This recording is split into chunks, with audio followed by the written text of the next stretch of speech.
नमस्कार। सोचिए, क्या हो अगर जलवायु परिवर्तन के खिलाफ जो इतनी बड़ी वैश्विक लड़ाई चल रही है, उसमें से एक सबसे बड़ा खिलाड़ी ही अचानक मैदान छोड़ दे। आज हम इसी की पड़ताल करने वाले हैं और समझेंगे कि अमेरिका के एक बड़े नीतिगत बदलाव का पूरी दुनिया पर क्या असर पड़ सकता है। तो सवाल यही उठता है कि जब अमेरिका जैसा एक सुपर पावर वैश्विक मंच से हटता है, तो इसकी लहरें कहाँ तक जाती हैं और कैसी महसूस होती हैं। तो चलिए इसे 5 हिस्सों में समझते हैं। सबसे पहले देखेंगे कि ये पूरा बदलाव है क्या। फिर कूटनीति, पैसा और विज्ञान पर इसके असर को जानेंगे। और आखिर में बात करेंगे इसके ग्लोबल डोमिनो इफेक्ट की। तो चलिए शुरू से शुरू करते हैं और देखते हैं कि ये सब हुआ कैसे। सब कुछ शुरू हुआ 4 फरवरी 2025 के एक कार्यकारी आदेश से।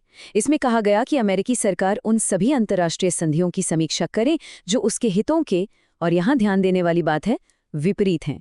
और बस इसी समीक्षा के बाद ये बड़ा कदम उठाया गया। तो ये एफसीसीसी है क्या भला? देखिए, आसान भाषा में कहें तो ये वो बुनियादी समझौता है जिसके तहत दुनिया के लगभग सारे देश क्लाइमेट चेंज पर मिलकर काम करते हैं। इसे आप वैश्विक जलवायु कूटनीति का ऑपरेटिंग सिस्टम समझ सकते हैं। और आईपीसीसी, ये भी बहुत जरूरी है। देखिए, आईपीसीसी खुद कोई रिसर्च नहीं करता। इसका काम है दुनिया भर में हो रहे हजारों वैज्ञानिक अध्ययनों का निचोड़ निकालना और एक भरोसेमंद रिपोर्ट बनाना। इन्हीं रिपोर्टों से नेताओं और पॉलिसी बनाने वालों को पता चलता है कि विज्ञान असल में कह क्या रहा है। तो चलिए अब देखते हैं इस फैसले का पहला और सबसे सीधा असर। कूटनीति की दुनिया में इससे क्या तूफान खड़ा होगा। अब इस स्लाइड पर जो बात है वो वाकई में सारा खेल समझा देती है। एक सदस्य और एक पर्यवेक्षक होने में सच में जमीन आसमान का फर्क है। सदस्य के तौर पर अमेरिका नियम बना सकता है, दूसरों को जवाबदेह ठहरा सकता है। लेकिन एक पर्यवेक्षक के तौर पर बस एक मेहमान की तरह बैठकों में शामिल हो सकता है, ना कोई मोलभाव, ना कोई वोट। मतलब असली ताकत खत्म। तो इसका असल मतलब क्या हुआ? इसका मतलब ये है कि अमेरिका अब उन सीओपी वार्ताओं को चलाने वाले सिस्टम का हिस्सा नहीं रहेगा। उसे एमिशन रिपोर्टिंग सिस्टम से भी बाहर कर दिया जाएगा, जिससे पारदर्शिता पर बड़ा सवाल खड़ा हो जाता है। और सबसे बड़ी बात, एफसीसीसी से हटने का सीधा मतलब है पेरिस समझौते से भी अपने आप बाहर हो जाना। कूटनीति के बाद अब आते हैं पैसे पर। चलिए देखते हैं कि इस फैसले का वित्तीय असर क्या होगा, क्योंकि आखिर में बात तो पैसे पर ही आती है। सोचिए, जब अमेरिका बाहर होगा तो ग्रीन क्लाइमेट फंड जैसे बड़े बड़े वित्तीय संस्थानों के नियम कैसे बनेंगे, इस पर उसका कोई कंट्रोल नहीं रहेगा। इससे अमेरिकी सरकार को अपना पैसा रोकने का एक राजनीतिक बहाना भी मिल जाता है। और हाँ, इसका असर सिर्फ क्लाइमेट फाइनेंस तक ही सीमित नहीं है। ऊर्जा और जरूरी खनिजों जैसे दूसरे अहम मुद्दों पर चल रही बातचीत में भी तनाव बढ़ सकता है। और ये असर सिर्फ सरकार तक नहीं रुकता, अमेरिकी कंपनियों पर भी इसका सीधा असर पड़ेगा। उनके लिए क्लाइमेट से जुड़ा कारोबार करना और महंगा हो जाएगा। क्यों? सीधी सी बात है, जब नीतियां बार बार बदलती हैं तो रिस्क बढ़ जाता है और दूसरे देश भी अमेरिकी सामान पर नए नए टैक्स या नियम लगा सकते हैं। इस पूरे मामले के स्केल को समझने के लिए जरा ये आंकड़ा देखिए। 2022 में विकसित देशों ने पहली बार $100 अरब के लक्ष्य को पार किया और करीब $116 अरब का क्लाइमेट फाइनेंस जुटाया। मतलब ये कोई छोटी मोटी रकम नहीं है, ये एक बहुत बड़ा वित्तीय खेल है। लेकिन ये तस्वीर का सिर्फ एक पहलू है। ये चार्ट जो दिखा रहा है वो असलियत है कि हम कितने पीछे हैं। 2023 में जलवायु परिवर्तन के असर से लड़ने के लिए सिर्फ $26 अरब दिए गए, जबकि जरूरत है $300 अरब से भी ज्यादा की। ये अंतर बहुत बहुत बड़ा है।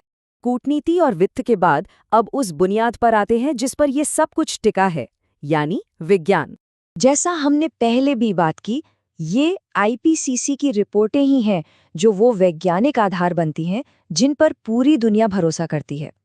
एक तरह से कह सकते हैं कि ये रिपोर्टें ही ग्लोबल वार्मिंग पर दुनिया की एक आम समझ बनाती हैं। तो यहाँ बात और भी दिलचस्प हो जाती है। आईपीसीसी रिपोर्ट लिखने वाले चुने कैसे जाते हैं? सरकारें अपने सबसे बेहतरीन एक्सपर्ट्स को नॉमिनेट करती हैं। अब सोचिए, अगर अमेरिकी सरकार अपने वैज्ञानिकों को नॉमिनेट करना ही बंद कर दे, तो अमेरिकी विज्ञान की आवाज इस ग्लोबल मंच पर कितनी कमजोर पड़ जाएगी। हाँ, इसका मतलब ये भी नहीं है कि अमेरिकी वैज्ञानिक पूरी तरह से बाहर हो जाएंगे। वो अब भी एक एक्सपर्ट के तौर पर इन रिपोर्टों की समीक्षा कर सकते हैं या फिर किसी गैर सरकारी संगठन के जरिए नॉमिनेट हो सकते हैं। तो रास्ते तो हैं, लेकिन जो आधिकारिक पहुंच और प्रभाव है वो तो निश्चित रूप से कम हो ही जाएगा। तो चलिए अब इन सभी लहरों को एक साथ जोड़कर देखते हैं कि इसका पूरी दुनिया पर आखिर क्या डोमिनो इफेक्ट हो सकता है। ये एक लाइन सब कुछ कह देती है। जलवायु वार्ता आपसी लेन देन पर चलती है। मतलब अगर तुम कुछ करोगे तो हम भी कुछ करेंगे।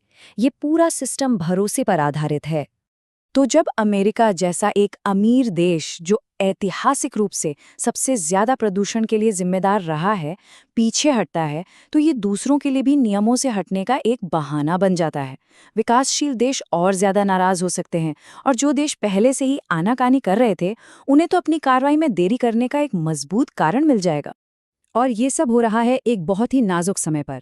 अभी हाल ही में COP29 में दुनिया के देशों ने 2035 तक हर साल $300 अरब जुटाने के एक नए और बहुत बड़े लक्ष्य पर सहमति बनाई है। तो असली मुद्दा यही है, जब एक सबसे बड़ा ऐतिहासिक उत्सर्जक बातचीत की मेज से ही उठकर चला जाए, तो इतने बड़े वित्तीय लक्ष्य को पाना लगभग नामुमकिन सा लगता है। बाकी देश यही पूछेंगे कि जब एक मुख्य खिलाड़ी अपनी जिम्मेदारी से भाग रहा है, तो वो ज्यादा बोझ क्यों उठाएं? और ये सब हमें एक बहुत बड़े सवाल पर लाकर छोड़ देता है। अगर अमेरिका जैसा एक बड़ा खिलाड़ी मैदान से बाहर हो जाता है, तो फिर नेतृत्व करने के लिए कौन आगे आएगा? कौन संभालेगा जलवायु कार्रवाई और वित्त की ये भारी भरकम जिम्मेदारी? ये एक ऐसा सवाल है जिसका जवाब ही हमारे ग्रह का भविष्य तय करेगा।